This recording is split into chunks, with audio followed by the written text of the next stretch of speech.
روزے کا مقصد بھوک اور پیاس کاٹنا نہیں ہے، یہ کوئی خوراک بچاؤ مہم بھی نہیں ہے، بلکہ فرمایا وَشَهْرٌ يُزَادُ فِيهِ رِزْقُ الْمُؤْمِنِ، یہ مہینہ ایسا ہے جس میں مومن کا رزق بڑھ جاتا ہے، اس کا رزق زیادہ بڑھ جاتا ہے، یہ خرچہ کم نہیں ہوتا، اس میں تو خرچہ زیادہ ہوتا ہے، تو یہ اس لیے نہیں ہے۔ تو پھر مقصد کیا روزے کا؟ بھوک اور پیاس کا مقصد کیا ہے؟ تو ارشاد فرمایا لَعَلَّكُمْ تَتَّقُونَ، اتقاء کا نور تمہیں نصیب ہو، تقوی کا نور نصیب ہو۔ اور تقوی کیا ہے؟ محتاط زندگی گزارنا، کوئی عمل اللہ اور اس کے رسول کے بتائے ہوئے احکام سے ہٹ کر نہ ہو، یہ تقوی ہے۔ دنیا میں رہتے ہوئے اس طرح زندگی گزاری جائے کہ دامن کہیں داغدار نہ ہو۔ رہو دنیا میں، ترک دنیا کا نام دین نہیں ہے، یہ بازار میں رکھیں، ہمارا دین ترک دنیا کا درس نہیں دیتا، لیکن گھر کے دنیا سے بھی بچنے کی تلقین کرو، ترک دنیا بھی نہ کرو اور گھر کے دنیا بھی نہ ہو۔ اب اس کو حاصل کیسے کیا جائے؟ اللہ نے قرآن میں کہا کہ میں روزے سے تمہیں تقوی دوں گا، نسخہ ہاتھ میں آ گیا۔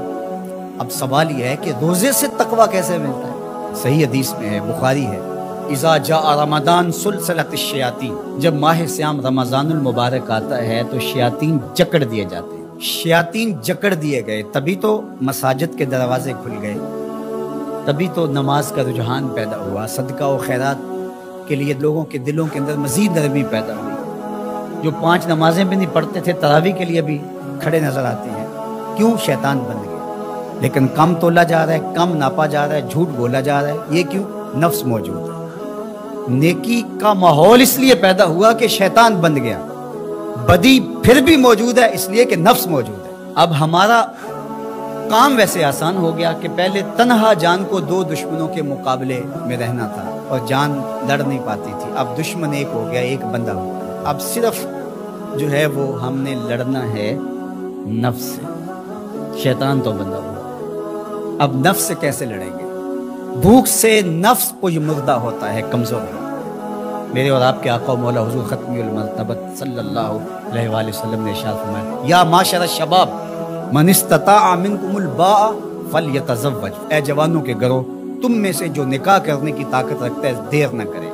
اگر مالی استطاعت ہے، مناسب رشتہ مل گیا ہے تو دیر کاہے کی، نکاح کر۔ اور فرمایا اس لیے کہ نکاح نظروں کا بھی محافظ ہے اور تمہاری پارسائی کا بھی محافظ ہے۔ فَإِن لَمْ يَسْتَطِعْ، اور اگر طاقت نہیں ہے، کسی وجہ سے نکاح نہیں ہو پا رہا، فَعَلَيْكُمْ بِالصَّوْمِ، تو کثرت کے ساتھ روزے رکھو، فَإِنَّهُ لَهُ وِجَاء، اس لیے کہ روزے قاطع شہوات ہے، گناہوں سے بچانے کا بہترین ذریعہ ہے، تو بھوک نفس کی تہذیب کا بہترین ذریعہ ہے اور یہ روزے سے نصیب ہوتی ہے۔ دوسری چیز، ہر وقت بولتے جانا اور بولتے ہی رہنا، جو کثرت کے ساتھ بولتا ہے وہ غلطیاں بھی کثرت کے ساتھ کرتا ہے۔ خاموشی میں نجات رکھی گئی ہے، قیامت کے دن سب سے زیادہ لوگ جو پکڑے جائیں گے وہ زبان کی وجہ سے پکڑے جائیں گے۔ حضور نے زبان کو پکڑ کے کہا کہ لوگ اس کی وجہ سے پکڑے جائیں گے، اس لیے اپنے لہجوں کو کنٹرول کیجیے، اپنی زبان کو کنٹرول کیجیے، یہ تہذیب نفس کا بہترین ذریعہ ہے۔ اور تیسری بات، العافیت فی العزلہ،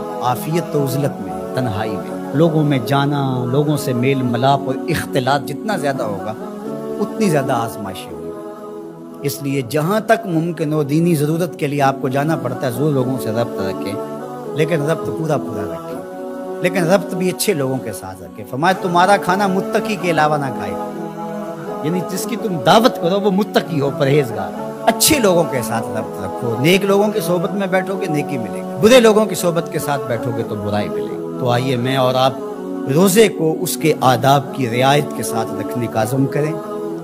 فرمایا کہ من لم یدع قول الزور والعمل به فلیس للہ حاجۃ فی ان یدع طعامہ وشرابہ، جس نے جھوٹ اور جھوٹے امور ترک نہیں کیے، اس کے بھوکے اور پیاس سے رہنے کی اللہ کو کوئی ضرورت نہیں ہے۔ اس کی مرضی کیا ہے کہ روزہ تمہارے نفس کی تہذیب کا ضامن بن جائے، تمہارے باطن کی ستھرائی کا ذریعہ بن جائے۔ تو اس لیے یہ نہیں کہ ماہ سیام آیا اور چلا گیا، کسی کی زندگی میں 40 رمضان گزر گئے، کسی کی زندگی میں 50 رمضان المبارک گزر گئے، لیکن جہاں کھڑا تھا وہیں کھڑا رہا اور پورا مہینہ روزے رکھے، تراویح پڑھی، لیکن اندر کی طرف توجہ ہی نہ دی، رمضان کے بعد جہاں کھڑا تھا پھر وہیں کھڑا ہو گیا آ کے، تو فائدہ کیا ہوا؟ اللہ اپنی پناہیں دے، امان دے، حفاظتوں کا حصار دے۔